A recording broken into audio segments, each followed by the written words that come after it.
విలాపవాక్యములు 2వ అధ్యాయము. ప్రభువు కోపపడి సీయోను కుమార్తెను మేఘముతో కప్పియున్నాడు. ఆయన ఇశ్రాయేలు సౌందర్యమును ఆకాశము నుండి భూమి మీదికి పడవేసెను. కోపదినమందు ఆయన తన పాదపీఠమును జ్ఞాపకము చేసుకొనకపోయెను. ఒకటియూ విడువక ప్రభువు యాకోబు నివాస స్థలములన్నిటినీ నాశనము చేసియున్నాడు. మహోగ్రుడై యూదా కుమార్తె కోటలను పడగొట్టియున్నాడు. వాటిని నేలకు కూల్చివేసియున్నాడు. ఆ రాజ్యమును దాని అధిపతులను ఆయన అపవిత్రపరచియున్నాడు. కోపావేశుడై ఇశ్రాయేలీలకున్న ప్రతి శృంగమును ఆయన విరుగగొట్టియున్నాడు. శత్రువులుండగా తన కుడి చెయ్యి ఆయన వెనుకకు తీసియున్నాడు. నఖముఖాల దహించు అగ్నిజ్వాలలు కాల్చునట్లు ఆయన యాకోబును కాల్చివేసియున్నాడు. శత్రువుల వలె ఆయన విల్లెక్కు పెట్టి విరోధి వలె కుడిచెయ్యి చాపియున్నాడు. కంటికి అందమైన వస్తువులనన్నిటినీ నాశనము చేసియున్నాడు. అగ్ని కురియునట్లుగా ఆయన తన ఉగ్రతను సీయోను కుమార్తె గుడారముల మీద కుమ్మరించియున్నాడు. ప్రభువు శత్రువాయెను. ఆయన ఇశ్రాయేలును నిర్మూలము చేసియున్నాడు. దాని నగరులన్నిటినీ నాశనము చేసియున్నాడు.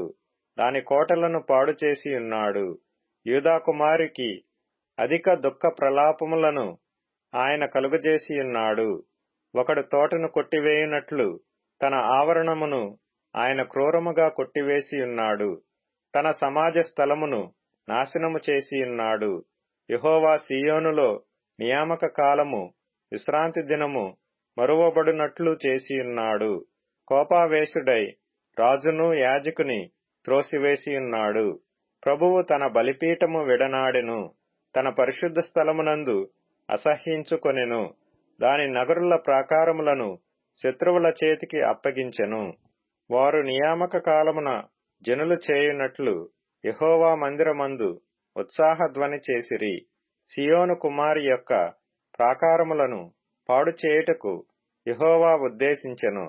నాశనము చేయుటకు తన చెయ్యి వెనుక తీయక ఆయన కొల నూలు సాగలాగెను.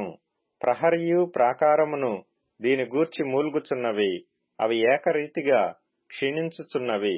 పట్టణపు గవునులు భూమిలోనికి కృంగిపోయెను.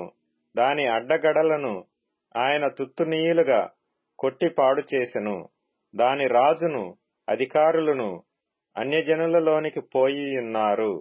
అచ్చట వారికి ధర్మశాస్త్రము లేకపోయెను. యెహోవా ప్రత్యక్షత దాని ప్రవక్తలకు కలుగట లేదు. సీయోను కుమారి పెద్దలు మౌనులై నేల కూర్చుందురు. తలల మీద బుగ్గి పోసికొందురు. గోనెపట్ట కట్టుకొందురు. యెరూషలేము కన్యకలు నేల మట్టుకు తల వంచుకొందురు. నా జనుల కుమారికి కలిగిన నాశనము చూడగా నా కన్నులు కన్నీటి చేత క్షీణించుచున్నవి. నా యంతరంగము క్షోభిల్లుచున్నది. నా కాలేజము నేల మీద ఒలుకుచున్నది. శిశువులను చంటి బిడ్డలను పట్టణపు వీధులలో మూర్ఛిల్లెదరు. గాయముందిన వారై పట్టణపు వీధులలో మూర్ఛిల్లుచు తల్లుల రొమ్ము నానుకొని అన్నము ద్రాక్షారసము ఏది అని తమ తల్లుల నడుగుచు ప్రాణము విడిచెదరు. యెరూషలేము కుమారి, ఎట్టి మాటల చేత నిన్ను హెచ్చరించుదును? దేనితో నిన్ను సాటి చేయుదును? సీయోను కుమారి కన్యక, నిన్ను ఓదార్చుటకు దేనితో నిన్ను పోల్చుదును?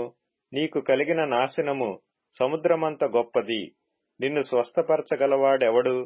నీ ప్రవక్తలు నిరర్ధకమైన వ్యర్థ దర్శనములు చూచియున్నారు. నీవు చెరలోనికి పోకుండా తప్పించుటకై వారు నీ దోషములను నీకు వెల్లడి చేయలేదు. వారు వ్యర్థమైన ఉపదేశములు పొందినవారైరి. త్రోవ తప్పించు దర్శనములు చూచినవారైరి. త్రోవను వెళ్ళు వారందరూ నిన్ను చూచి చప్పట్లు కొట్టెదరు. వారు యెరూషలేము కుమారిని చూచి పరిపూర్ణ సౌందర్యము గల పట్టణమనియు సర్వభూనివాసులకు ఆనందకరమైన నగరి అనియు జనులు ఈ పట్టణమును గూర్చియేనా చెప్పిరి అని ఎనుకొనుచు గేలి చేసి తల ఊచెదరు. నీ శత్రువులందరూ నిన్ను చూచి నోరు తెరచెదరు. వారు ఎగతాళి చేసి పండ్లు కొరుకుచు దాని మృంగివేసియున్నాము, ఇదే గదా మనము కనిపెట్టిన దినము, అది తటస్థించెను, దాని మనము చూచియున్నాము అని అనుకొనెదరు. యెహోవా తాను యోచించిన కార్యము ముగించియున్నాడు. పూర్వదినములలో తాను విధించినది ఆయన నెరవేర్చియున్నాడు. శేషము లేకుండా నిన్ను పాడుచేసియున్నాడు. నిన్ను బట్టి శత్రువులు సంతోషించున్నట్లు చేసియున్నాడు. నీ పగవారి శృంగమును హెచ్చించియున్నాడు.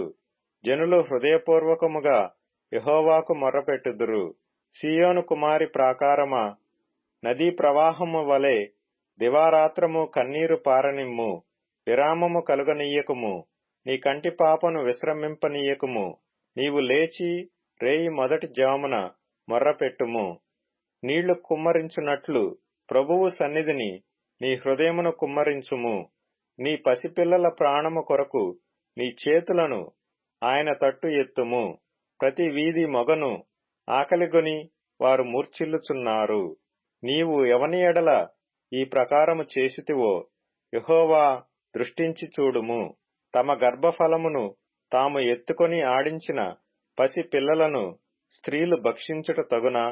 యాజకుడును ప్రవక్తయు ప్రభువు యొక్క పరిశుద్ధాలయమునందు హతులొగట తగునా? యవనుడును వృద్ధుడును వీధులలో నేలను పడియున్నారు.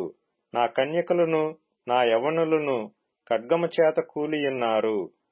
నీ ఉగ్రత దినమున నీవు వారిని హతము చేసితివి. దయ తలచక వారినందరినీ వధించితివి.